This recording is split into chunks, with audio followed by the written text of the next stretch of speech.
Então vamos lá, né, gente? Ah, a gente trabalha com séries, explicando para vocês, séries de mensagens. A gente pega a nossa equipe organizadora aqui se reúne, eu coloco três temas para eles. Esse monte de papel aí, querido. Esse monte de papel aí. Ah, aí a gente escolhe, e a gente escolheu, a gente terminou na semana retrasada a série Em Que Time Você Joga, foi uma série muito da hora, que a gente tratou de assuntos culturais que nos é jogado muitas vezes. E agora a gente está numa nova série que é no livro de Hebreus. Hebreus é tudo sobre Jesus, que vai ser 13 encontros, que vai ser eu, a Cristina e o Célio que vão pregar. E hoje eu vou estrear a série, né? Então, vocês têm Bíblia aí no celular? Tem não? Tem Bíblia sobrando aí, gente? Pega uma Bíblia pra família. Ah, vocês acompanham. Ah, Débora tem. Tá. Então vamos lá, gente. Hebreus, capítulo 1. O tema é Jesus é soberano e você precisa saber disso. Sou criativo nesse tema. Jesus é soberano e você precisa saber disso. Hebreus 1. Do 1 ao 14. Então todo mundo achar, vocês me avisam, tá? Hebreus 1.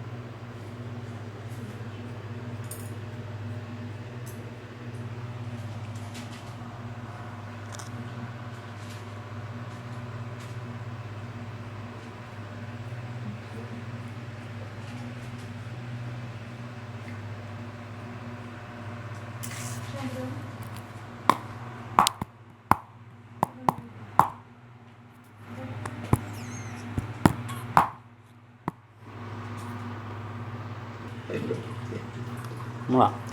Há muito tempo Deus falou muitas vezes e de várias maneiras aos nossos antepassados por meio dos profetas. Mas nestes últimos dias falou-nos por meio do Filho, a quem constituiu o herdeiro de todas as coisas e por meio de quem fez o universo. O Filho é o resplendor da glória de Deus e a expressão exata do seu ser, sustentando todas as coisas por sua palavra poderosa. Depois de ter realizado a purificação dos pecados, ele se assentou à direita da majestade nas alturas, tornando-se tão superior aos anjos quanto o nome que herdou é superior ao deles. Obrigado. Pois a qual dos anjos Deus alguma vez disse: Tu és meu filho, eu hoje te gerei. E outra vez: Eu serei seu pai e ele será meu filho. E ainda, quando Deus introduz o primogênito no mundo, diz: Todos os anjos de Deus o adorem. Quanto aos anjos, ele diz: Ele faz dos seus anjos ventos, dos seus servos clarões reluzentes. Mas a respeito do Filho diz: O teu trono, ó Deus, subsiste para todo sempre. Cetro de equidade é o cetro do teu reino. Amas a justiça e odeias a iniquidade. Por isso, Deus, o teu Deus, escolheu-te dentre os seus companheiros, ungindo-te com óleo de alegria. E também diz: No princípio, Senhor, firmaste os fundamentos da terra, e os céus são obras das tuas mãos. Eles perecerão, mas tu permanecerás, envelhecerão como vestimentas. Tu os enrolarás como um manto, como roupas eles serão trocados, mas tu permaneces o mesmo, e os teus dias jamais terão fim. A qual dos anjos Deus alguma vez disse: Senta-te à minha direita, até que eu faça dos teus inimigos um estrado para os teus pés. Os anjos não são, todos eles, espíritos ministradores enviados para servir aqueles que hão de herdar a salvação? Até aí. Antes de começar, eu queria falar para vocês que a gente tem um canal no YouTube, que a gente distribui as mensagens lá, tá? No caso, se vocês quiserem ouvir alguma coisa que já passou, algum tema interessante, vocês podem ouvir lá. Inclusive essa mensagem está sendo gravada e vai estar lá o áudio depois. Gente, Hebreus é um livro difícil, né? Eu nem queria que a gente falasse sobre ele, mas foi o tema mais escolhido, né? Então amei. Mas porque a linguagem é difícil, então é um povo específico, né? É tanto que Hebreus até hoje ninguém sabe quem foi que escreveu. É uma incógnita. Ninguém sabe quem foi que escreveu. Uns dizem que é Paulo, uns dizem que é Lucas, uns dizem que é... Enfim. Mas beleza. A gente... Por que o subtítulo da série é tudo sobre Jesus? Porque Hebreus, do capítulo 1 até o capítulo 13, vai falar sobre Jesus. E e como que Jesus faz diferença na nossa vida. A minha intenção hoje, para falar com vocês, é trazer Jesus para mais perto da nossa realidade. Eu já falei algumas vezes aqui, acho que os meninos lembram, que é muito fácil você ser crente, né? É muito fácil. É você vestir uma caricatura, você vestir uma, uma veste de uma pessoa crente, um rótulo de uma pessoa crente. O que que é? Ir para a igreja, quarta, sexta, sábado, domingo, fazer parte de um grupo, vestir certas roupas, falar certos dialetos, não fazer algumas coisas que são consideradas profanas, é, obedecer a hierarquia e tudo mais. Pronto, você é crente. Não vai ter ninguém que vai dizer o contrário. Não vai ter ninguém que vai provar o contrário. Eu tava com um amigo na semana passada, ele falou pra mim que tem uma menina na igreja dele que ela não é mais virgem. Mas ela fala pra todo mundo na igreja que ela é. Então todo mundo na igreja acredita que ela é. Ou seja, é muito fácil, né? Você chegar, você vestir essa imagem. Eu sou crente, pronto, não vai ter ninguém que prove o contrário. O difícil, e eu gosto de bater nessa tecla, é você ser cristão. Que no caso o que é ser cristão? É seguir os passos de Cristo. E é difícil, gente, mas o fato de ser difícil não significa que é ruim. O fato de ser difícil não significa que é impossível também. Porque o caminho fácil é o caminho de você ser crente, né? É vestir uma imagem. E talvez não seja isso que Jesus quer de nós. Talvez não, eu tenho certeza que não é. A gente pode pegar exemplo de fariseus da época de Jesus, né? Que oravam alto, que colocava, sei lá, carvão no olho para dizer que estavam jejuando, estavam passando fome, enfim. E Jesus reprovou essa atitude, né? Eu não quero isso. Isso não é legal. Se você estiver jejuando, bota uma cara bonita, né? Pra selfie tem que sair perfeita, né? De que você tá bem. Se você tá orando, ore em secreto. Tipo, ore lá no seu quartinho. Você e Deus somente. Entendeu? E é por isso também que quando a gente vai fazer a nossa oração inicial, a gente faz cada um faz a sua oração inicial. E no final a gente ora em conjunto, mas no começo cada um faz a sua oração inicial. Por quê? Para não ouvir o que o irmão tá falando, para não ouvir o que ele tá pedindo, o que ele tá desejando e tudo mais.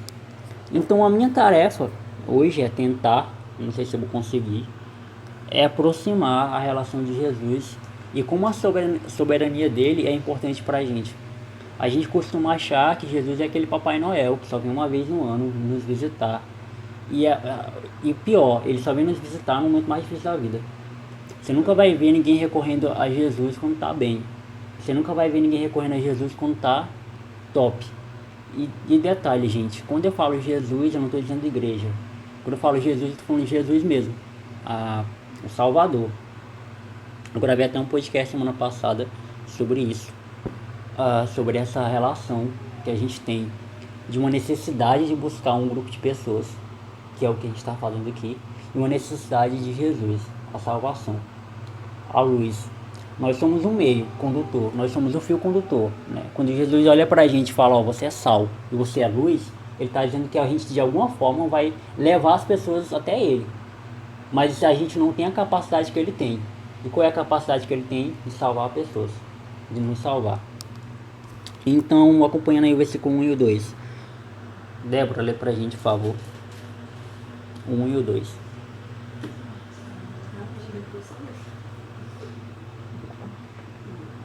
Tem vergonha, Débora? Havendo Deus antigamente falado muitas vezes e de muitas maneiras aos pais pelos profetas, nestes últimos dias a nós nos falou pelo Filho, a quem constituiu herdeiro de todas as coisas, e por quem fez também o mundo. Beleza.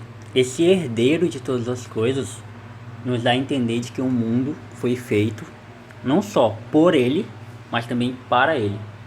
Primeiro ponto, existe um sentido no mundo, né?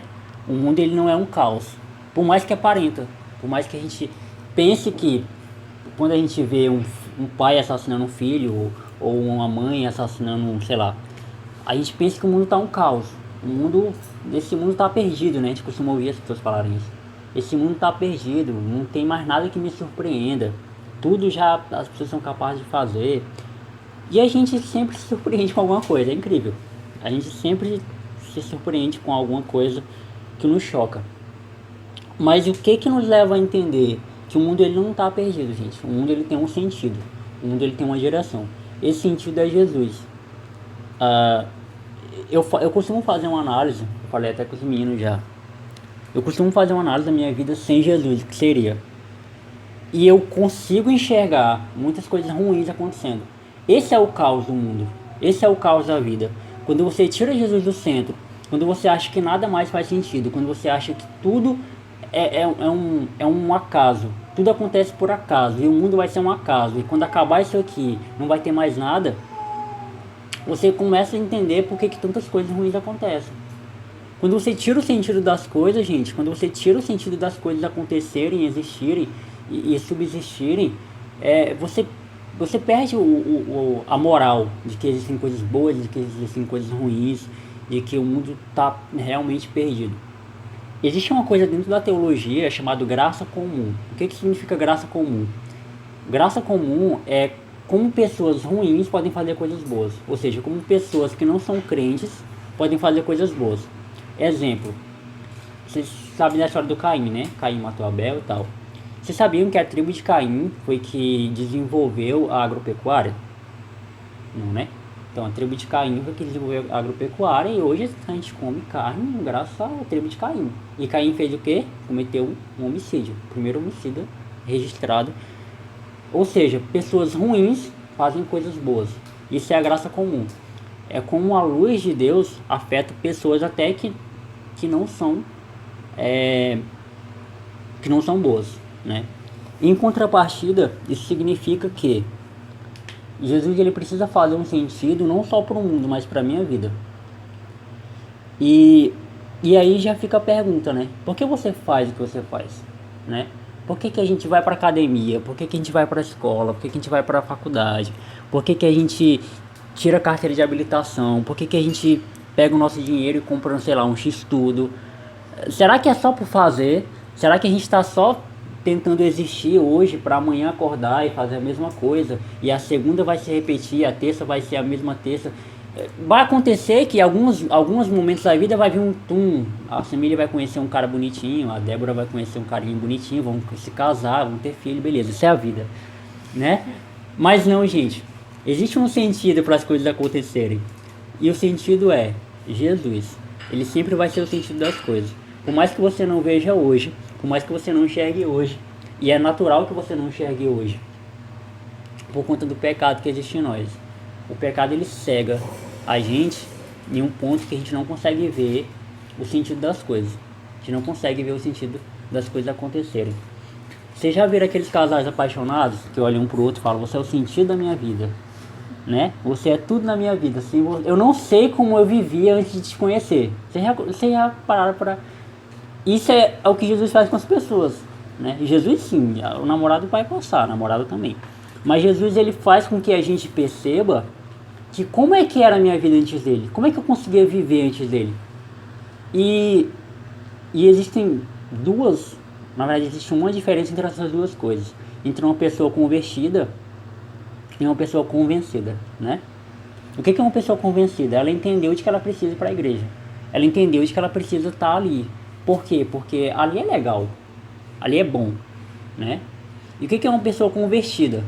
Uma pessoa convertida é uma pessoa que não só entendeu que ali é bom, como ela entendeu da necessidade dela de conhecer Jesus. Essa padronalização, se nem essa palavra existe, de querer fazer com que Deus seja o mesmo para todo mundo, faz com que a gente perceba esse Jesus distante, esse Jesus Papai Noel que eu citei. É um Jesus distante, é um Jesus que nunca chega, sabe? A gente foi criado dentro de um contexto que nos diz que Jesus vai voltar, e a gente vive como se Jesus fosse voltar, mas na verdade a gente não vive. A gente, de tanto ouvir essa história, Jesus não vai mais voltar pra gente. A gente pensa, Jesus, desde que eu nasci, que as pessoas dizem que Jesus vai voltar, ele não vai voltar. Nesse spoiler aí eu não caio mais, eu já sei que ele não vai voltar. E a gente vive, por mais que a gente acredite que ele vai voltar, mas a gente não vive como se isso fosse acontecer. Exemplo claro, a gente está, por exemplo, tomando café e o Marcos liga pra gente, eu tô indo aí, em 10 minutos eu tô aí. Então bora esperar o Marcos. Aí a Cristamile fala, não, o Marcos não vai vir, a gente pega e toma café. Ou seja, a gente espera o Marcos, mas a gente meio que não espera. Por quê? Porque a gente tomou o café, a gente atropelou. E Jesus é a mesma coisa. A gente espera, mas meio que não espera, porque a gente está vivendo uma vida desleixada, né? Versículo 3, Cris. O qual, sendo o resplendor da sua glória e a expressa imagem da sua pessoa, e sustentando todas as coisas pela palavra do seu poder, havendo feito por si mesmo a purificação dos nossos pecados, assentou-se à destra da majestade nas alturas. Beleza. A gente falou no catecismo no início, né, sobre pecados, né? Todo mundo que sabe o que é pecado, sabe, né? Sabe, Débora? Sabe, né, Marcos? Todo mundo sabe o que é pecado. Não sabe, Marcos? Pecado é tudo aquilo que vai contra Deus. Tudo, gente. Tudo. Tudo aquilo que quebra o padrão moral de Deus. Exemplo. Deus é amor? Então se eu não amar, eu estou pecando. Simples. Ou seja, não tem como não pecar, então, né? Deus é obediência. Se eu não obedeço, estou pecando. Deus é pureza. Se eu sou impuro, eu estou pecando. Tudo, gente. Tudo que se resume é pecado. Quando a Bíblia fala que Deus ele nos resgatou dessa podridão do pecado, e ao mesmo tempo a gente peca, não há uma incoerência na Bíblia, tá? A gente não está mais sob o efeito do pecado, né? Essa droga chamada pecado, a gente não está mais sob o efeito dela. E qual é o efeito dela? Vocês já leram ou já ouviram falar, né? Que o pecado, o salário do pecado é a morte. Esse salário a gente não vai ter. Esse salário a gente não vai pegar. Que é a morte eterna, que é a podridão. Essa submissão ao pecado, que vai levar à morte, à destruição, a gente não vai ter. Oxi. Porque a gente foi resgatado. Ele nos tirou O pecado ele tem efeito sobre a gente, não um efeito dominante. Ele tem um efeito sobre a gente porque Adão pecou. E se Adão pecou, a gente também vai pecar. Porque a gente não é melhor que Adão, né? Muito pelo contrário, a gente é pior. Muito pior. Então o que acontece? Esse efeito que o pecado causa na gente, ele é um efeito dominante, né? E o efeito que Jesus causa na gente, ele é um efeito de liberdade.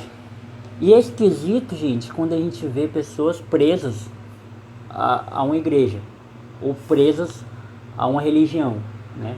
Deixar mais amplo. Porque Jesus é liberdade, né? Jesus, o Espírito de Jesus é de liberdade. Ele nos chamou para sermos livres, né? A verdade, ela nos liberta, né? Então, se a verdade nos liberta, não tem mais como sermos presos. E quando eu falo preso, é a tudo. Não tem como ser preso a nada, né? Jonathan, nem a Jesus, nem a Jesus. Eu sou livre para dizer, Jesus, não quero mais, ir embora, sabe? Aconteceu isso com o filho pródigo, né? Acontece isso com as pessoas.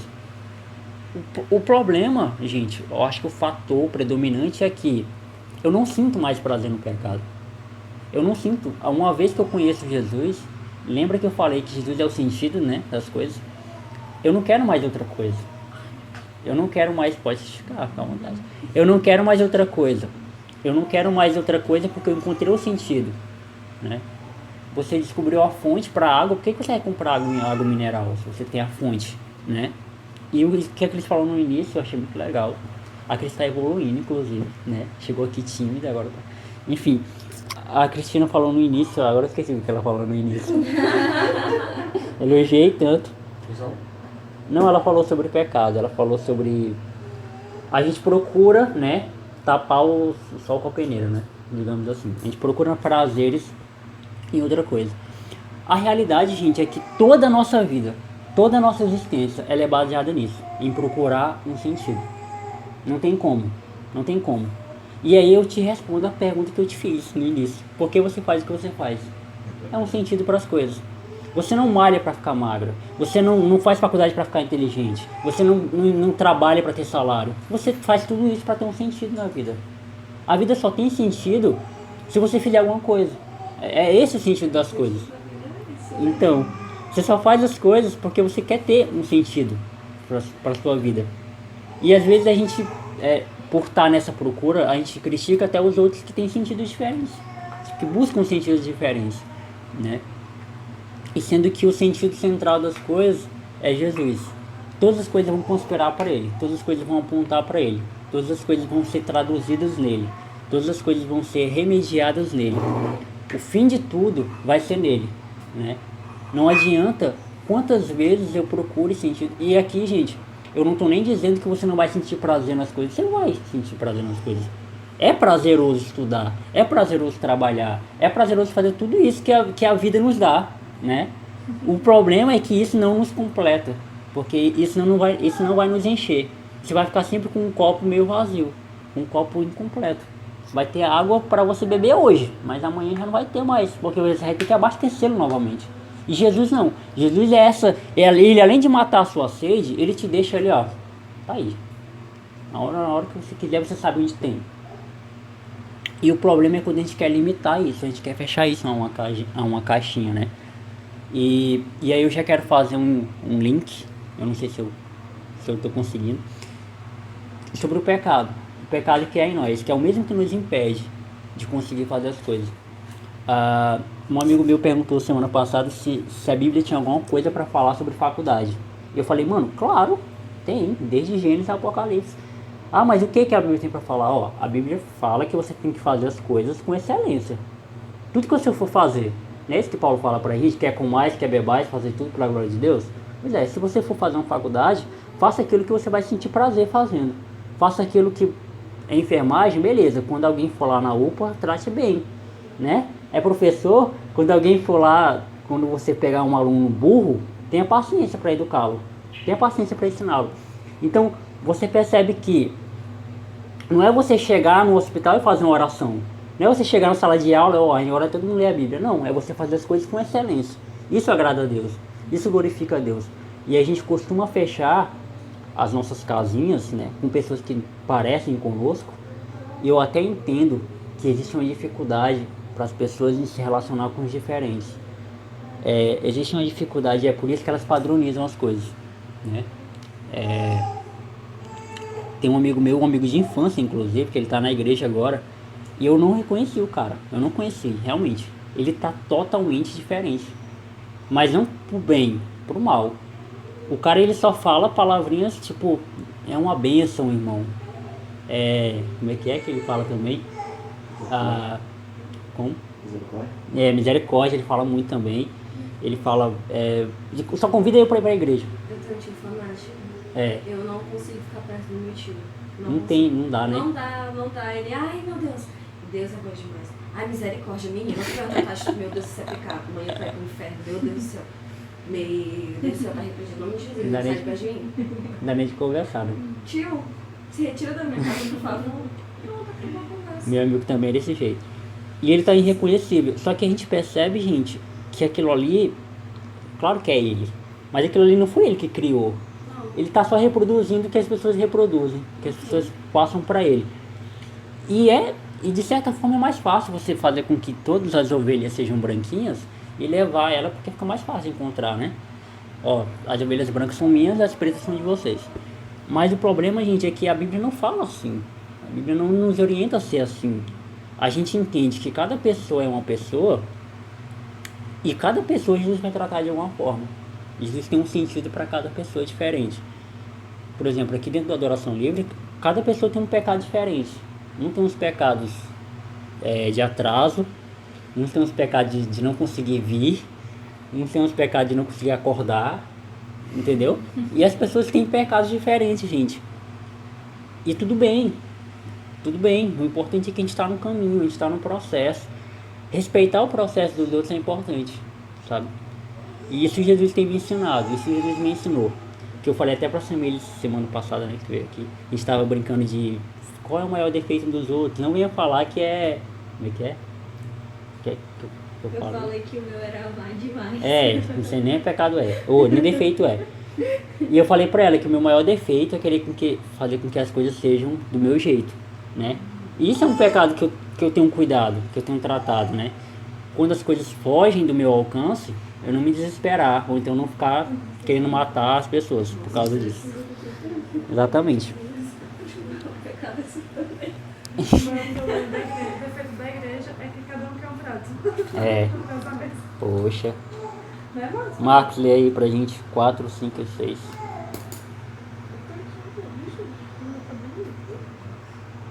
4, 5, 6. Uhum. Feito tanto mais excelente do que os anjos, quanto herdou mais excelente nome do que eles. Pois a qual dos anjos disse jamais: Tu és meu filho, hoje te gerei? E outra vez: Eis, eu lhe serei pai, e me será filho, e ele me será filho. E outra vez, ao introduzir no mundo o primogênito, diz: E todos os anjos de Deus o adorem. Beleza. O título desse capítulo aqui é que Jesus é maior que os anjos, né? Então, na verdade, todo o capítulo vai falar sobre isso. Tinha uma doutrina, né, no povo hebraico de achar que os anjos eram superiores, né, a Jesus. Tem até imagens na igreja católica por aí com anjos, aí Jesus, uma imagem parecida com o que eu coloquei lá no banner da Adoração Livre dessa semana. E o autor de Hebreus, que eu não sei quem é, tá falando que Jesus é superior aos anjos. Tá? Os anjos foram criados para servir Jesus, e não ao contrário. Só que eu queria adaptar essa parte aqui para uma coisa que a gente costuma ver muito. A gente pensa, eu acho que a gente pensa, que aqui tá Deus e aqui tá o diabo, né? E eles estão assim, ó, meio a meio.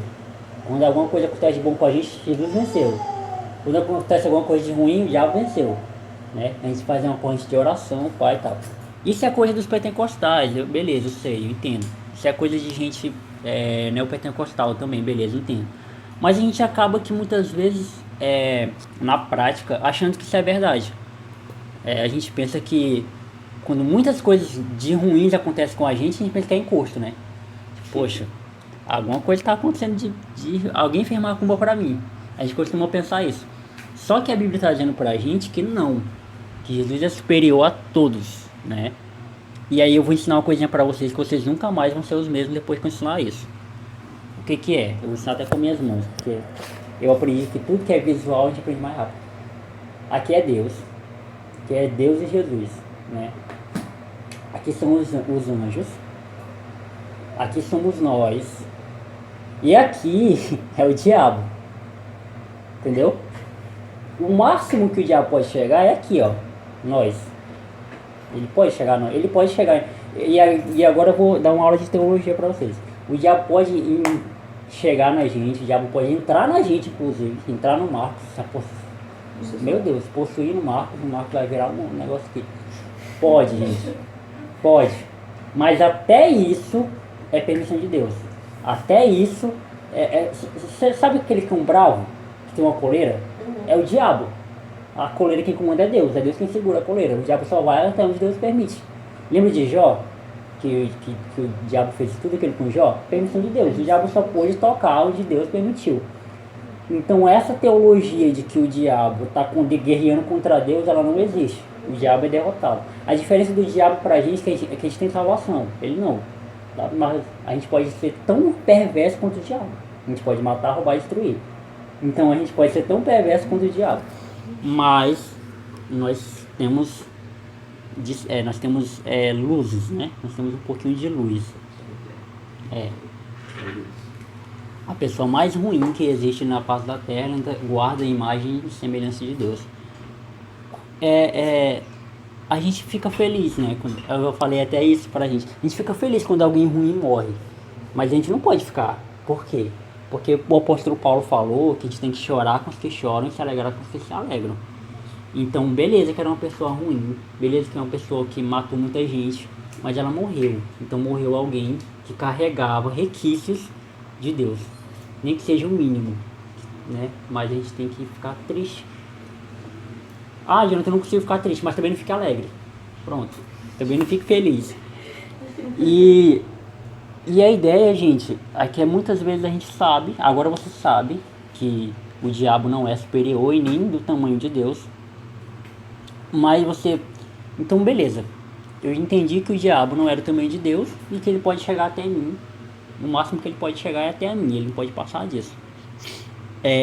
Então, qual é a balança que eu uso para pesar o meu pecado e o que o diabo tem feito na minha vida? Pode falar. Calma. Agora você tocou num assunto interessante, porque o demônio está mais abaixo do diabo ainda. Entendeu? Eu acho que somos no mesmo nível, que tudo caiu da mesma forma. É, Foi um incentivando o outro. só que a influência que eles têm na nossa vida é zero. Mas no também tem a sentido questão, de também tem a ter o questão líder. de que o diabo rei do quando ele era Lúcifer, né, quando ele era um anjo, ele Outro Deus. Ele queria ser acima de Deus. Então, Esse é o realmente pecado. ele tem o reino dele. Esse é o pecado dele, na verdade. É o nosso pecado também, né? Muitas vezes querer ser mais do que Deus. Tá, agora o que eu ia falar sobre essa balança, né? A gente... Você já sabe, né? Mas a gente não sabe, então eu vou explicar. A gente acredita numa doutrina chamada depravação total. O que é depravação total? Depravação total é uma doutrina que ensina pra gente que todos nós somos pecadores e somos incapazes de escolher Deus. O que significa? Eu não posso, com as minhas próprias forças, né? Acordei e agora eu vou querer Deus. Vou lá. Deus, me perdoa pelos meus pecados porque eu reconheci que sou pecador. Não tem como. Ele tem que nos atrair. É ele quem faz a obra. Desde o início é ele quem faz a obra. É ele quem toca no coraçãozinho da Samile, toca no coraçãozinho da Débora, faz com que a Débora reconheça que ela é pecadora, que ela precisa dele, e a Débora vai buscá-lo. Mas não foi a Débora que fez isso. Foi Jesus. Foi Deus. Então a depravação total não significa que eu posso chegar no máximo do meu limite de pecados, mas significa que todas as áreas da minha vida foram afetadas pelo pecado. Ou seja, na minha área sentimental existe pecado, na minha área de bondade existe pecado, na minha área de filho existe pecado, em todas as minhas áreas existe pecado, em tudo, em todas as áreas da minha vida, por isso termo total. Não significa que é o limite, mas significa que em todas as áreas existe pecado. Beleza. Explicando essa doutrina, a gente acredita que muitas vezes, muitas consequências do que a gente acaba vivendo é por conta do nosso próprio pecado. E a gente costuma chamar de diabo, né? Quando eu sei, agora outra dica legal para vocês. Jonathan, quando eu sei que é o diabo agindo na minha vida e quando eu sei que é eu que estou pecando, fácil. O diabo ele vai agir em coisas que você não consegue ver, não consegue fazer, é inimaginável para você. Aí eu até brinco com o Marcos. O Marcos brinca comigo, na verdade, né? Só pode ser coisa de demônio, né? São coisas que você não entende, né? E coisas que, por exemplo, um atraso não é o diabo, o atraso é você se atrasou. O ônibus não passou na hora que você não queria, não é o diabo. O demônio podia estar controlando o ônibus. Às vezes, quando eu estou muito atrasado, eu falo assim, Senhor, para o tempo. Para o tempo até eu chegar. Isso são coisas da gente, são coisas... Agora, quando eu sei que é o diabo, quando do nada me dá vontade de matar alguém, por exemplo. Eu tô feliz, vou matar alguém. Beleza, essa vontade foi o diabo, mas eu ir matar é eu, tá? Não é o diabo mais, ele só plantou a semente da discórdia, né? E isso parece besteira, gente, mas acontece, muitas vezes acontece. Você viu aquele caso... São casos específicos, mas acontece. Então Jesus, gente, ele tá acima de tudo isso, tá? Dos anjos e potestades. O que isso tem a ver com a nossa vida, né? Trazendo uma aplicação para nossa vida. É que a gente precisa sermos mais responsáveis com as coisas que fazemos. Tanto quando erramos, tanto quando acertamos também. Acontece muitas vezes, inclusive eu estou até aconselhando um amigo que está passando por esse problema. Ele está com um problema no relacionamento. Pouco tempo, eu acho que está com 4, 5 meses que ele está namorando. O problema no relacionamento deles é simples, é muito simples. Eu acho que se todo mundo tivesse um problema como esse, todo mundo se resolvia. O problema deles é ciúme. É muito simples de resolver isso, né? A namorada dele tem ciúme demais, pai e tudo mais. E ele é crente e ela não é, né? E um dos conselhos que eu dei pra ele que é um conselho que eu dou para vocês agora, é um conselho que eu dou para mim mesmo, entenda que você não é a última bolacha do pacote. E também entenda que a pessoa que está com você não é a última bolacha do pacote. Sendo assim, cuidemos como se ela fosse mais uma entre outras. Ou seja, tá dizendo pra mim, pra eu cagar pra minha namorada, pro meu namorado? Em parte sim, em parte não. Me explique melhor, Jonathan, vou explicar. Jesus ele não nos trata como se nós fôssemos o último humano da Terra. E é por isso, gente, que as coisas ruins acontecem com a gente. É por isso que a gente fica doente. É por isso que a gente nem sempre passa nas provas. É por isso que as coisas acontecem. A gente termina namoro, começa namoro, termina de novo. Por quê? Porque existe pecado em nós e Jesus não vai nos livrar de todas as coisas ruins. Vai ter vezes que ele vai nos pegar, vai colocar de castigo de joelho com um milho embaixo, caroço de feijão. A gente aprender, a gente precisa aprender. E acontece que muitas vezes a gente quer colocar as pessoas, seja amigo, seja mãe, seja namorado, seja esposo, como se fosse a última coisa da nossa vida. Isso é pecado, isso é idolatria, tá? A gente quer colocar o pedestal nessa pessoa e pronto, satisfazer todos os desejos da pessoa. Eu eu não sou a melhor pessoa do mundo, e nem quero ser, mas eu busco sempre ser a melhor versão de mim todos os dias. Oh, que clichê, né isso? Mas enfim, a melhor versão de mim todos os dias.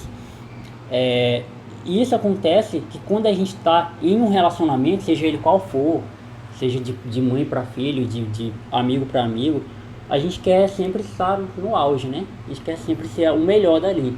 Isso é natural, isso é até bom, saudável, em determinadas proporções. O problema, gente, é que a gente não consegue. A gente não consegue ser o melhor todos os dias. A gente não consegue, de um dia para a noite... Quer falar? De um dia para a noite, ser melhor, ser perfeito. A gente não consegue. Mas a gente tem que tentar, né? A gente tem que tentar. A gente tem que procurar ser melhor do que fomos. Pode falar. Assim, todos nós temos ideias. Mas amei tua pergunta. Vamos lá. Prometo que eu já tô acabando. Falta só meia hora. Gente, então... o problema é a gente querer ser tá no controle da situação em tudo. E vai ter momento que a gente vai falhar. É normal. Vai ter momento que a gente vai explodir. Vai ter momento que a gente vai falhar.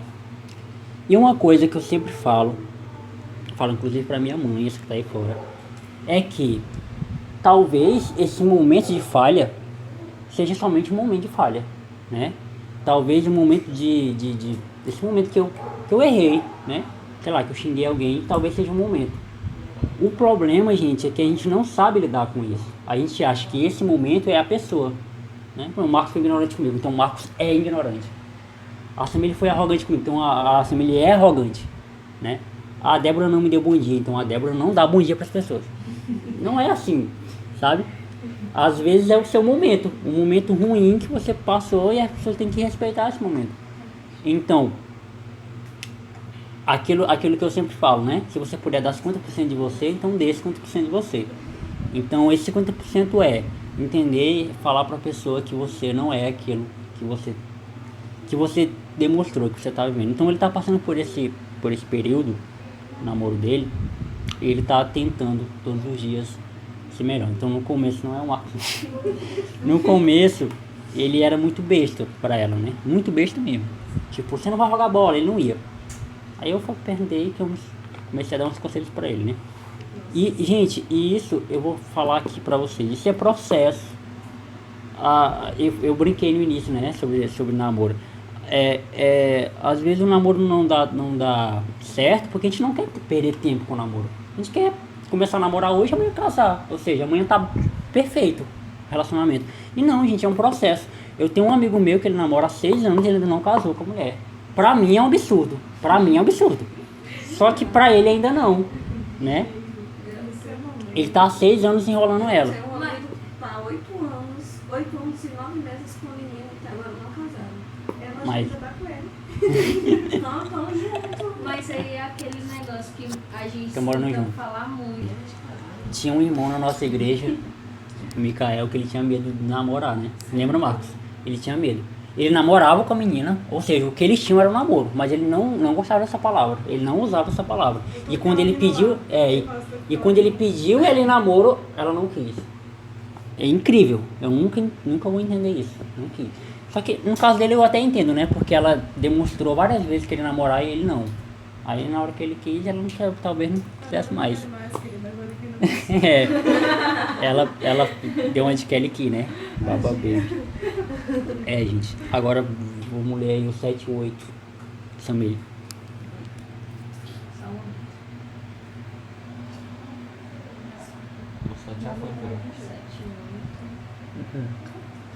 Ora, quanto aos anjos diz: quem de seus anjos faz ventos e de seus ministros labaredas de fogo?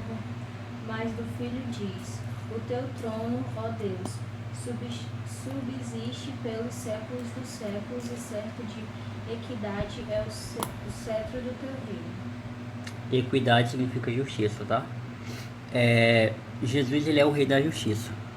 Isso que a Samir perguntou, né? Esse texto aqui meio que responde. Vai ajudar a gente a responder no final.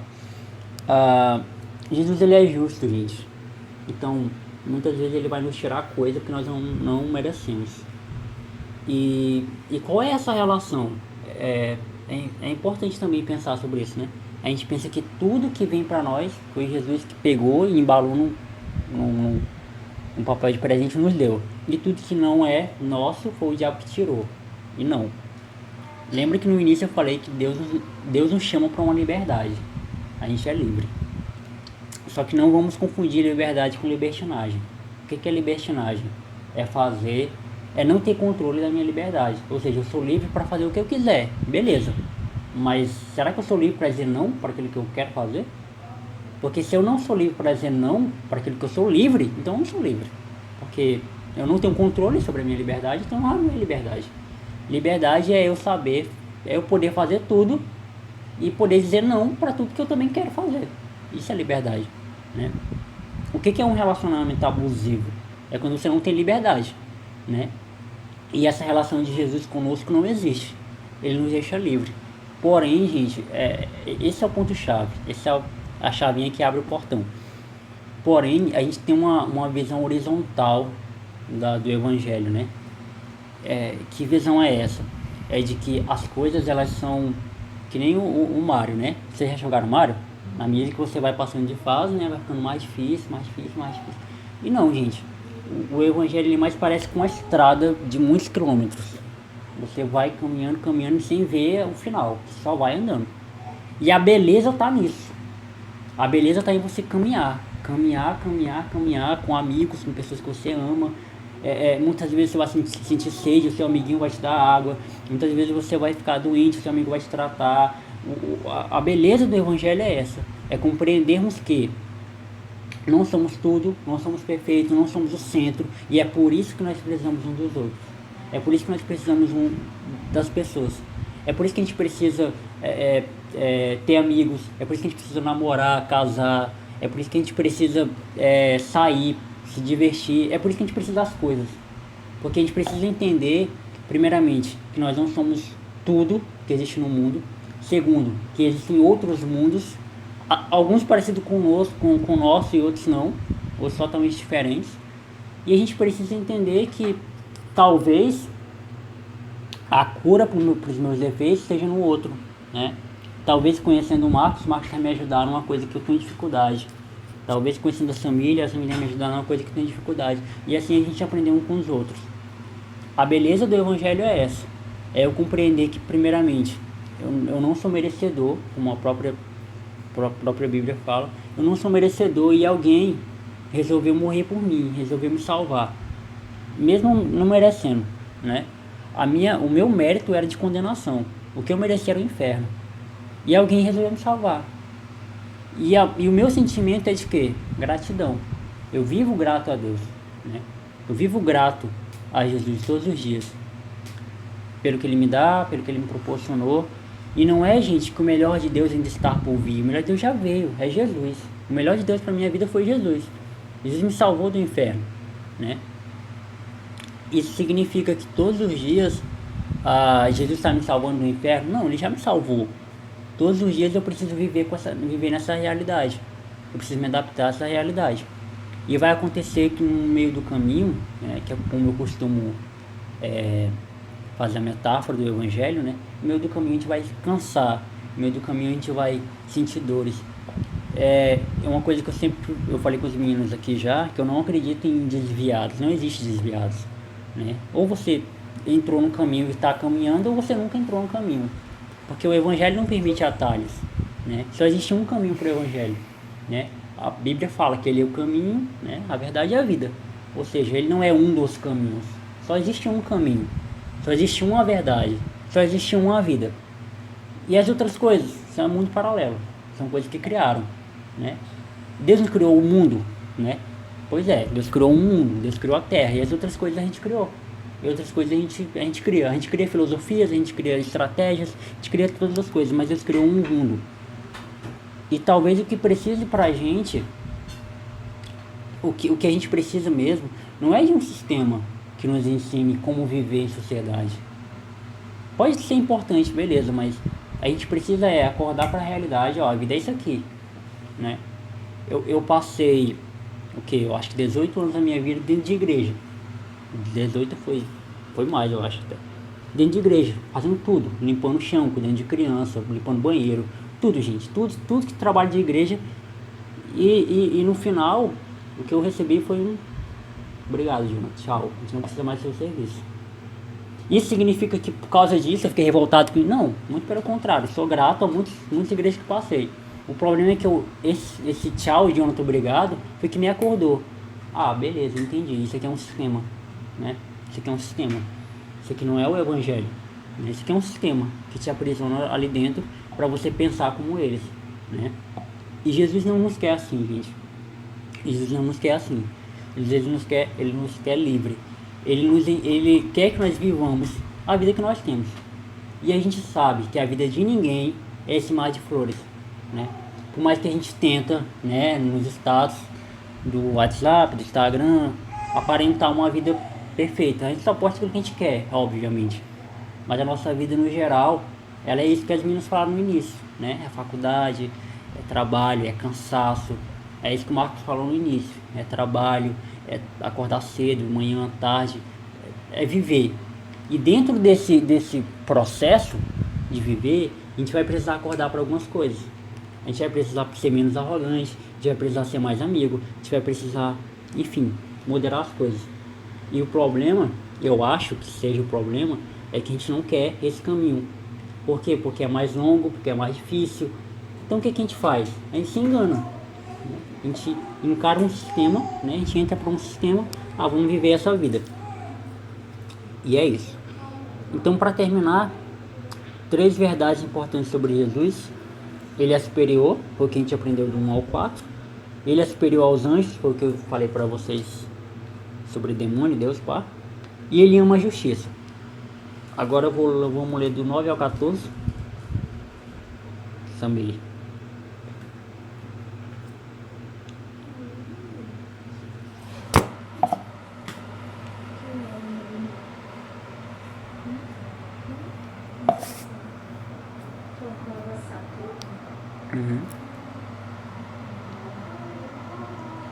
Amaste a justiça e odiaste a iniquidade.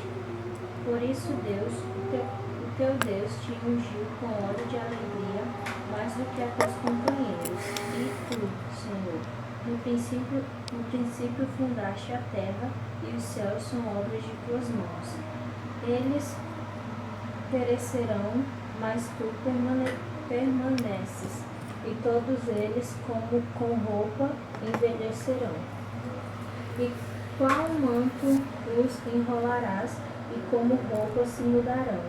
Mas tu és o mesmo, e os teus anos não acabarão.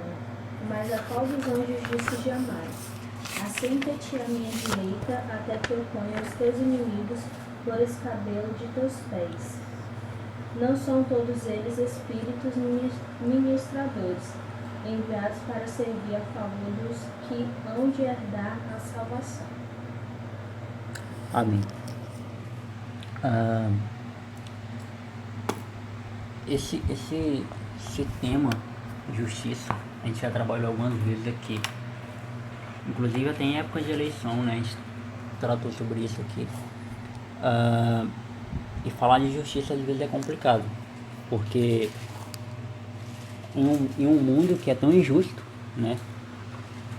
A justiça é tudo que a gente mais quer. Um mundo mais justo. É por isso que a gente luta, né? A gente luta por igualdade, a gente luta por justiça. E acontece, gente, e isso eu já vi, não é que me contaram. Eu já vi muita gente se dando mal na vida. Eu já vi muita gente se perdendo porque procurou o caminho mais fácil para as coisas. Procurou passar por cima dos outros. E passou por cima dos outros para poder alcançar ali o que tem. Isso? Eu conheço uma pessoa, inclusive, que ela abandonou mãe, abandonou pai, abandonou amigos, abandonou mulher, abandonou tudo praticamente para viver uma vida paralela, né? Uma vida perfeitinha. E viveu durante um tempo. Mas quando acabou também foi de uma vez, né? Hoje essa pessoa tá na merda da merda.